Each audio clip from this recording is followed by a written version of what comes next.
Israel Pakistan ताल्लुकात इन दो तरफा ताल्लुकात को कहा जाता है जो कि इस्लामी जमहूरिया पाकिस्तान और ममलकत इसराइल यहूदी के दरमियान में रहे हैं।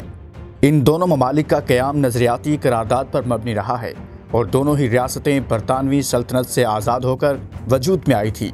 दर हकीकत पाकिस्तान और इसराइल के माबैन हुकूमती सतह पर बाज़ाबिता ताल्लुकात कभी कायम नहीं हुए।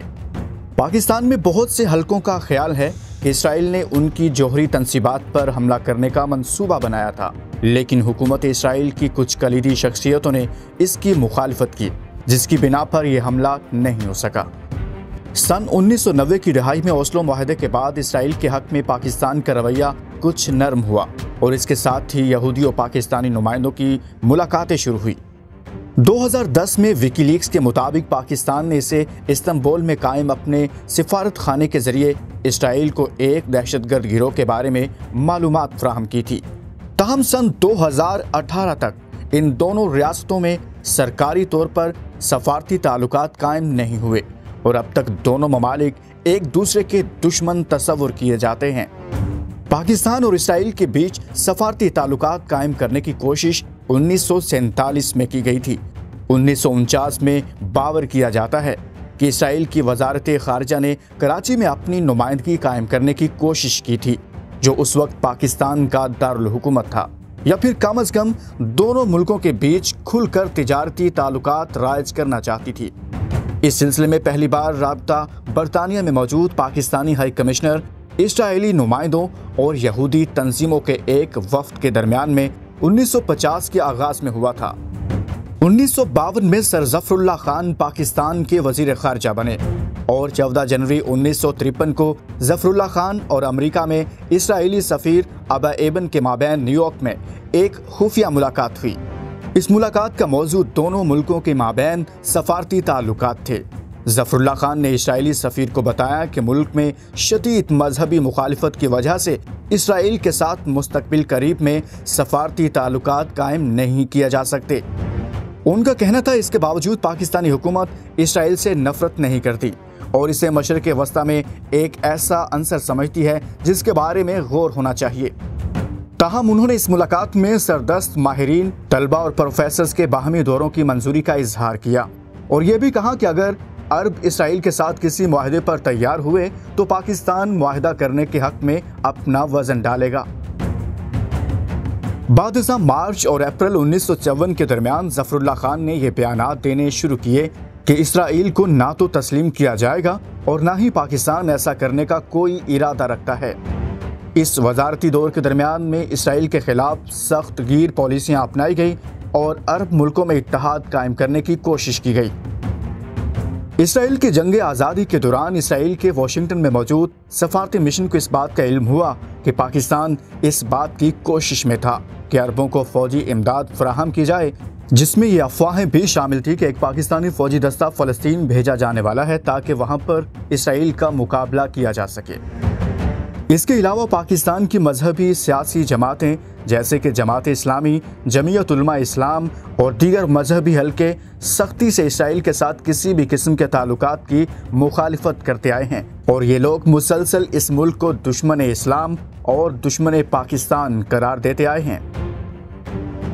पाकिस्तान अपने शहरियों को इसराइल जाने से मना करते आया है और पाकिस्तानी पासपोर्ट ये इबारत रखता है। ये पासपोर्ट सिवाय इसराइल के दुनिया के तमाम ममालिक के लिए कारआमद है।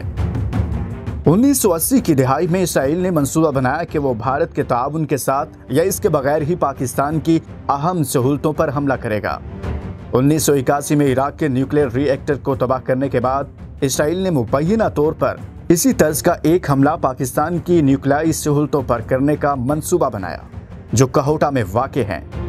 ये हमला 1980 की दिहाई में भारत की रियासत गुजरात के जामगर के फ़ज़ाई ठिकाने से करना था। किताब का दावा है कि मार्च 1984 में वज़ीर आज़म इंदिरा गांधी ने मोहर रजामंदी भी सब्त कर दी थी, जिससे कि भारत, पाकिस्तान और इसराइल न्यूक्लियाई तसादुम के बेहद करीब आ गए थे। इसराइल की दिलचस्पी पाकिस्तान के कहोटा रिएक्टर को तबाह करने में इस वजह से थी कि वो इस्लामी बम को रोकते। इसकी पेशरफ्त को भारत की जानिब से रोक दिया गया क्योंकि 1982 में इसराइली जंगी जहाज़ों को दरकार ईंधन की फराहमी से इसने इनकार कर दिया। ये भारत की पॉलिसी सभी बैरूनी फौजी हवाई बहरी जहाज़ों के लिए रही है। इसराइल अपनी जानिब से मुमकिन हमले को एक मुश्तरका भारतीय इसराइली कार्रवाई बनाना चाह रहा था, ताकि इस हमले की पूरी जिम्मेदारी सिर्फ उसके सर पर न रखी जाए। पाकिस्तान के इसराइल के साथ दिफाई ताउन की तारीख 1980 के इब्तिदा से ताल्लुक रखती है, जब पाकिस्तान के सदर और फौजी अमले के सदर जनरल ज़ियाउल हक ने ISI को ये इजाज़त दी थी कि वो इसराइल के मोसाद के साथ मामलात के लिए एक खुफिया डायरेक्टोरेट कायम करे। विकीलीक्स ने रियासत-ए मुत्तहिदा के एक सफारती दस्तावेज को जारी किया है, जिससे ये जाहिर होता है कि ISI ने खुफिया तौर पर इंटेलिजेंस की मालूमात मोसाद को फराहम की हैं। ISI ने एक तबादला ख्याल की रुदाद हासिल की थी कि इसराइली शहरियों को सितंबर और नवंबर 2008 के बीच हमले का निशाना बनाया जा सकता है, जैसा कि 26 नवंबर को मुंबई में हमला हुआ था, जिसके निशानों में एक यहूदी मरकज द नरीमन हाउस भी था। इस बात की भी इत्तला दी गई है कि पाकिस्तान के lieutenant general Ahmed Shuja Pasha Mossad के साथ सीधे ताल्लुकात बनाए हुए थे। पाकिस्तान और इसराइल दो ऐसी रियासतें हैं जो दोनों ही नजरिए पर मबनी है। इस्लाम के नजरिया पर पाकिस्तान, जबकि इसराइल यहूदियत और सहूनियत के नजरिए पर।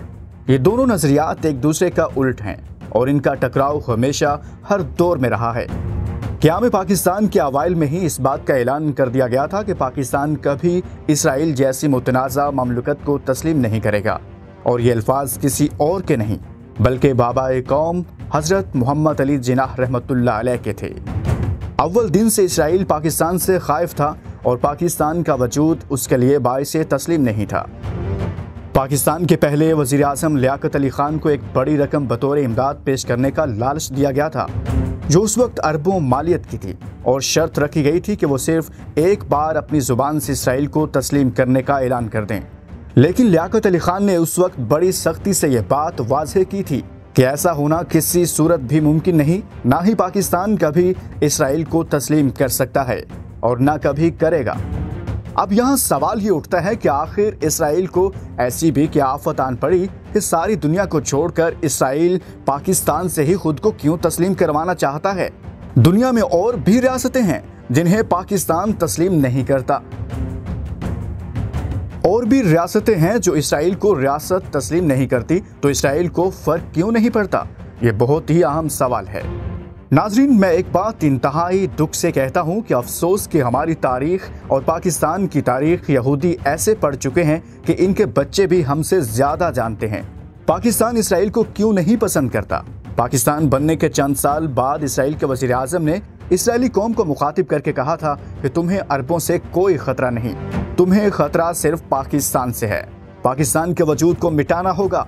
यहाँ सोचने की बात यह है कि आखिर उस वक्त एक गरीब और परेशानियों और मसाइल से घिरे लुटे पीटे एक मुल्क से किसी को क्या खतरा हो सकता था? ये उस वक्त पाकिस्तान के पास ना कोई इतने जदीद हथियार थे, ना ही एटम बम का तस्वुर। अरब ममालिक तो उस वक्त भी तेल और कुदरती वसाइल से माला माल थे, इसराइल को टक्कर देने की पोजीशन में भी थे। लेकिन इसराइल के कमाल चलाकी से उनकी हुक्मरानी में याशी और फहाशी का ऐसा जहर सुरायत कर गया कि वो इसराइल के खिलाफ बोलना भी बकवास समझने लगे। उन्हें यहूदी और बैरूनी कंपनियों और सरमायाकारी के जरिए दौलत की रेल पेल में लगा दिया गया कि जहां अब उन्हें इन चीज़ों से दूरी मौत से कम नहीं लगती।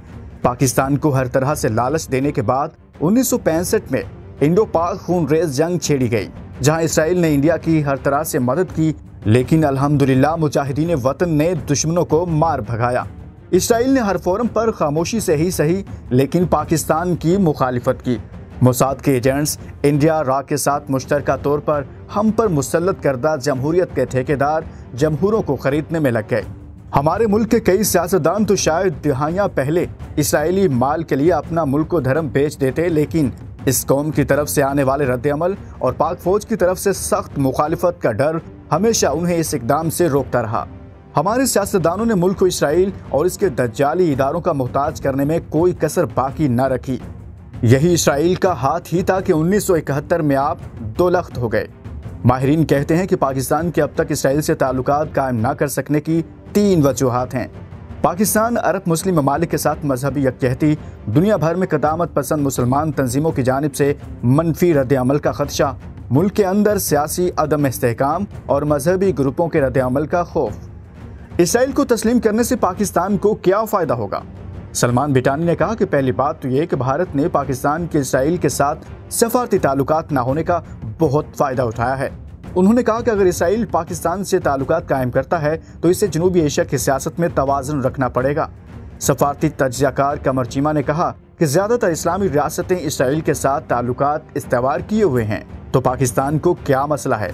अगर पाकिस्तान की सियासी क़यादत और अवाम भी इस बात को बेहतर समझती है तो ताल्लुक कायम करने में कोई हर्ज नहीं है।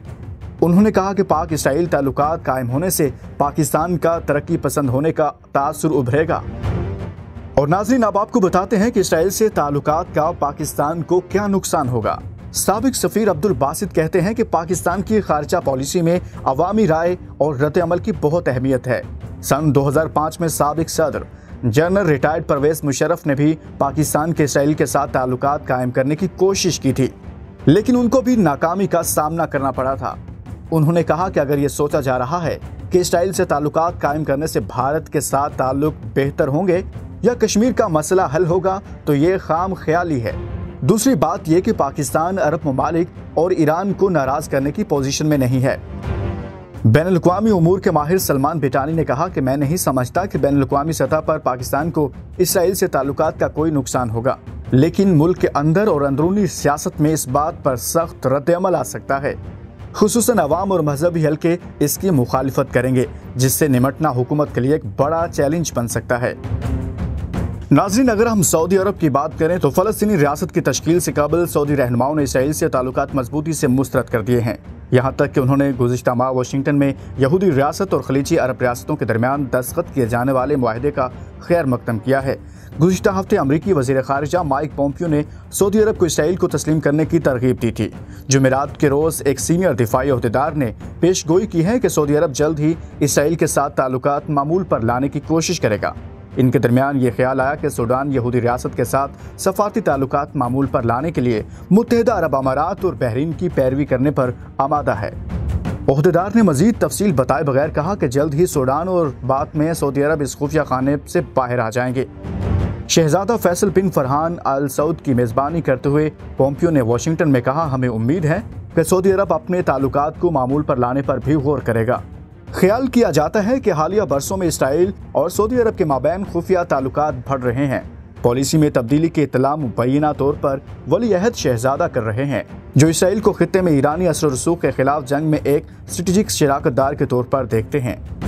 मुत्तहिदा अरब अमारात और इसराइल के माबैन मुकम्मल सफारती ताल्लुकात के क़याम के बाद पाकिस्तान के वज़ीर आज़म इमरान खान ने अपने मुल्क के ऐसा करने के किसी भी इम्कान से साफ साफ इनकार कर दिया है। उनका कहना है कि जब तक फ़लस्तीनियों को इंसाफ पसंदाना आबादकारी का हक नहीं दिया जाता तब तक पाकिस्तान इसराइल को तस्लीम नहीं करेगा।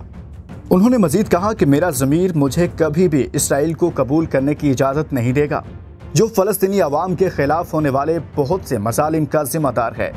पाकिस्तान के वज़ीर आज़म इमरान खान ने वाज़ेह तौर पर कहा है कि उनकी हुकूमत इसराइल को उस वक्त तक तस्लीम नहीं करेगी जब तक कि फ़लस्तीनी अवाम की अपनी रियासत ना हो। हमारा मौक़िफ़ वाज़ेह है कि ये वो चीज़ है जो पाकिस्तान के बानी कायद आज़म मोहम्मद अली जिन्नाह ने 1948 में वाज़ेह कर दी थी कि हम इसराइल को उस वक्त तक कबूल नहीं कर सकते जब तक कि दो रियासती हल के मुताबिक फ़लस्तीनियों को उनके हुकूक नहीं मिल जाते। अगर हम इसराइल के साथ ताल्लुकात को मामूल पर लाते हैं तो हमें मसला कश्मीर तर्क करना होगा। पाकिस्तान इन चंद ममालिक में शामिल है जो अपने पासपोर्ट पर यह कहते हैं कि इसके शहरी इसराइल के अलावा दुनिया में कहीं भी सफ़र कर सकते हैं। इमरान खान ने कहा, मेरा ज़मीर मुझे कभी भी इसराइल को कबूल करने की इजाज़त नहीं देगा, जो फ़लस्तीनी अवाम पर अब होने वाले बहुत से मज़ालिम का जिम्मेदार है।